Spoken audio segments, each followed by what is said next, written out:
It's about time I explained what the heck we're even doing here. So in our last video, we came up with some concept art like this, and by the end of the next video, we're going to have something that looks like this. So it's time to connect the dots. There are a lot of ways you could go about this, but my preferred method is an acid resist. So what is that? Let's pretend this knife is a knife. And we'll say that this piece of tape is our design. What we're going to do is lay this down onto our blade. Perfect. And now if we were to dip this knife in acid, everything that's exposed would get eaten away by it, but this part here would be unaffected, giving us a raised area on the blade. Now, painter's tape can't actually resist acid the way that we want it to, and this would be a pretty terrible design in the first place. So what we're going to cover today is how I take my initial concept and create a mask that will resist acid that I can then apply to the knife so that I can dip the knife in acid so that we get something that looks a little like this. Before we jump into the computer, I need to accurately capture the shape of the blade. In the last video, you saw me taking measurements and just eyeballing all of the curves. That was fine for the concept art, but it's not going to be good enough for this. I used to just take pictures of the knives and then just trace them when I got into the paint program of my choice. But I realized pretty quickly that this actually wasn't that accurate, and that's because I wasn't accounting for lens distortion when I was taking my pictures. So nowadays I'll just trace the blade if it's a simple profile, or in this case I'm actually taking an impression of it since there's a bunch of complex curves and the point of it is in the middle of the handle, kind of. Once I've got the impression, I'll just trace over it so that it's easier to pick up on the scanner. And yeah, I just scan it into my computer at that point.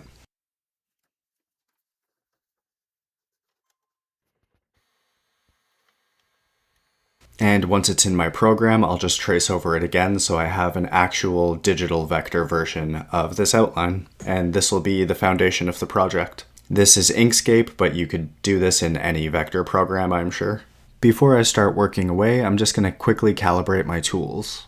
It's really important for me to keep in mind real-world scale as I work digitally, zooming in and out. So I'm going to make sure that when my canvas is at 100%, the outline itself is the same size as the real-world blade. And I'll also do some experimentation with the fixed width pen tool in the program. And the goal for me is to understand exactly which size in the program corresponds to a millimeter of width in the real world.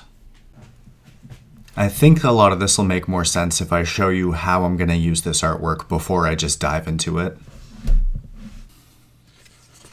This is a strip of vinyl. I get them on a roll and I cut them out into these kind of blanks that I work with. And I'm going to cut my design into these vinyl sheets. Now, if you're not doing a very complicated design, you could definitely just draw on this and cut it out with an X-Acto knife. But with the level of detail and precision that I look for in my work, I definitely need a vinyl cutter to get this done.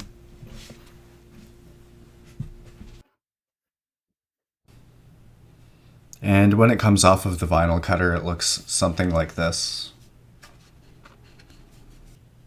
And here's another one that I did. This is the Destiny knife.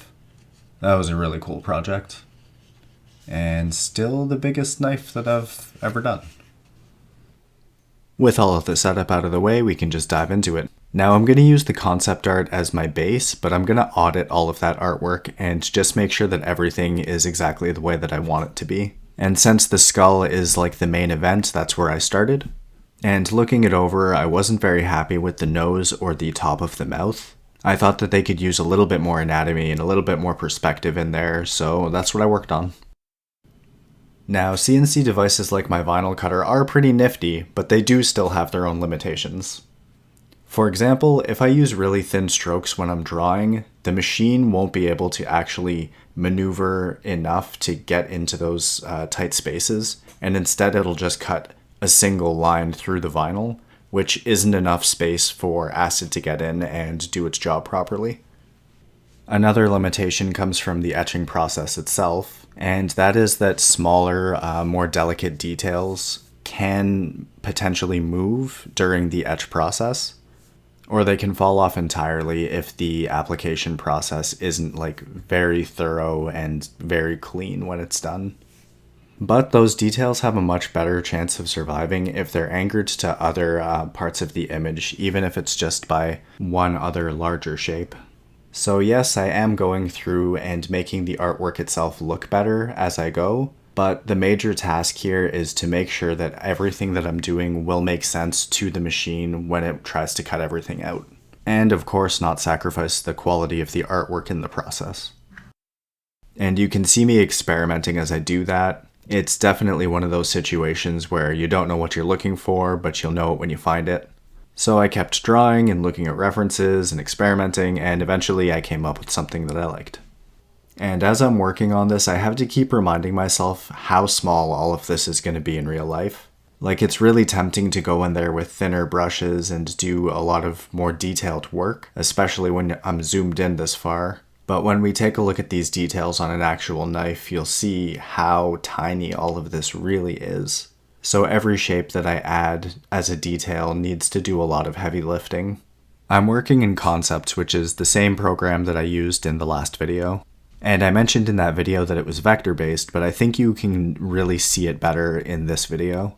I can select lines after I've drawn them and change their shape, the width of the stroke, change their color. And I need that kind of flexibility when I'm creating my cut paths because I want to be able to fine-tune everything and come up with something that's really repeatable but has the level of detail that I'm looking for in the final product. And people like to debate about what constitutes as art, especially when it comes to digital stuff. I obviously think that all of this is art, but I also have different preferences for different projects. When it comes to painting and being more expressive and freeform, rasterize is the way to go for me. Drawing in vector programs is always a little bit more stiff, especially if you want to connect shapes. And having to correct for that by manipulating lines instead of just erasing the bits that you don't like and redrawing and continuing your shapes, it's just not a very pleasant workflow if you're just being creative. On the other hand, if you need to be really precise, like if I need to ensure that I have a long, thin line that is exactly 1 millimeter wide across its length, I'm going to want a vector program for that. And because design work is an iterative process where I have to actually take my artwork, find out what it looks like when it's cut out, and then assess from there, having access to vectorized objects just makes that entire iteration process much simpler. I can make some lines thinner here, make some thicker there, take a section and scale it to a new size. Whatever I need to do to take what I thought would work and make it actually work when it comes down to the manufacturing process. So after I've finished adjusting everything, I do my first test cut and see if everything's coming out the way I expect it to. And you'll notice here, I actually found a lot of things I wanted to change. The positions of some things, the teeth were too small. I wanted to enlarge them to make these gaps smaller. These strokes here are kind of thick, so I wanted to refine them a bit. And the crack in the skull was also very wide, so I needed to change that up. Anyways, a bunch of stuff needed to change. So I tweaked it and then printed another one. And this one's got less mistakes overall. The teeth are looking a lot better here. And this is where I changed the texture on these flowers. And this was to help to differentiate the flowers from the skull itself. And the bone shards I want to make a little bit bigger. When you have smaller details like this just sitting on their own, they tend to shrink a little bit more than you expect them to.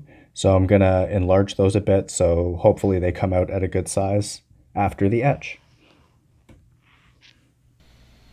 I can't just take my work directly and feed it into the vinyl cutter. There's some prep work that I need to do in order to make the file compatible with the machine.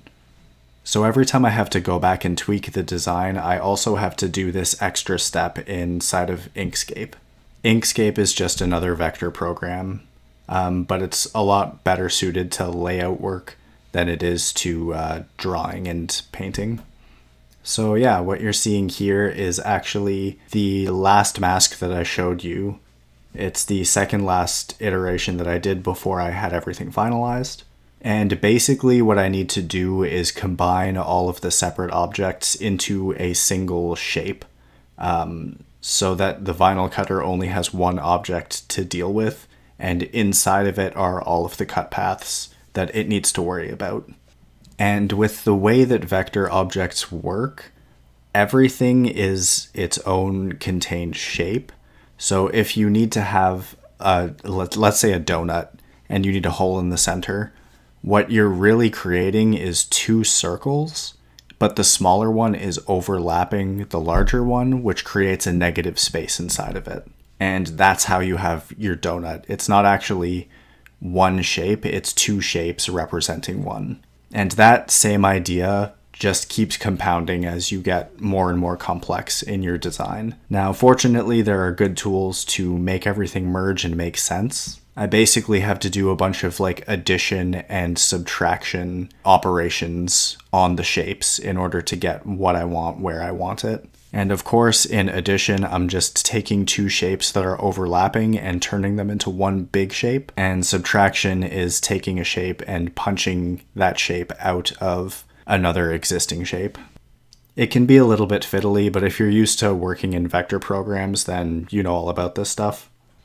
Anyways, I tweaked it one more time and came out with the final product. And here it is stuck on a knife, so you can kind of get an idea for how this is all going to work out. So you can see that the skull and the flowers will stay raised, and all of the negative space around them will get eaten away, leaving a nice border around the edge of the knife. And I thought I'd show my craft knife in the shot with the mask so that you can get a better sense of scale for all of these little strokes and details. But I think that that's where I'm going to wrap this one up. Next time we'll get into the actual etching process and cleanup, and that'll be it for this project. Thanks for tuning in. I'll see you next time.